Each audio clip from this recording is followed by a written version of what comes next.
Accounts లెక్కలు పోవట్లేదు. నాకున్నటువంటి అవగాహన మేరకు ఇది గోదావరి మెయిన్ స్ట్రీమ్, ఇక ప్రాణహిత వచ్చి అధ్యక్ష తుమ్మిడిహట్టి వచ్చేది కూడా ప్రాణహిత వచ్చి గోదావరి మెయిన్ స్ట్రీమ్లో కలిసి మేడిగడ్డ దగ్గర అదనపు వాటరు ఎక్కడికి వెళ్ళి వస్తుంది? ఏదైనా ఉపనది దానికి కలుస్తూ ఉందా? వస్తే ఎంత వస్తుంది?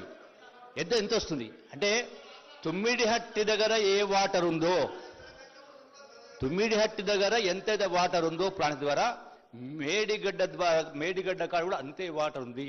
ఒకవేళ అదనంగా వాటర్ వస్తే ఏ ఉపనది వచ్చి కలుస్తుందో దానికి వివరణ ఇస్తే చాలు అధ్యక్ష. ఇప్పుడు ఎట్లా సార్ నన్ను మాట్లాడినిస్తలేరు? ఇది ఏం పరిశాన్ అధ్యక్ష తమ్మిడిహట్టి నుంచి మేడిగడ్డకు పోతేప్పుడు నీళ్ళు ఎట్లొచ్చినాయి అన్నట్టు సరే చెప్తా. ఆ నిర్ణయం తీసుకున్నప్పుడు అది క్యాబినెట్ మినిట్స్, అందులో జూపల్లి కృష్ణారావు గారు కూడా మంత్రిగా ఉన్నారు. This is the minutes of the cabinet meeting. Date చెప్తా, ఒక్క నిమిషం తొందరపడకండి. ఇది 20 proceedings of 23rd meeting of Council of Ministers at 12 noon. At 12 noon Friday 3rd June 2016 in the Council Hall Secretariat. ఇందులో ఎవరు పాల్గొన్నారంటే మహమూద్ అలీ, కడియం శ్రీహరి, నాయి నరసింహారెడ్డి, ఈటల రాజేందర్, పోచారం శ్రీనివాస్ రెడ్డి, హరీష్ రావు, పద్మారావు గౌడ్, జోగురామన్న, జగదీష్ రెడ్డి, ఇంద్రకరణ్ రెడ్డి, తలసాని శ్రీనివాస్ యాదవ్, జూపల్లి కృష్ణారావు, చందూలాల్, లక్ష్మారెడ్డి, తుమ్మల నాగేశ్వరరావు.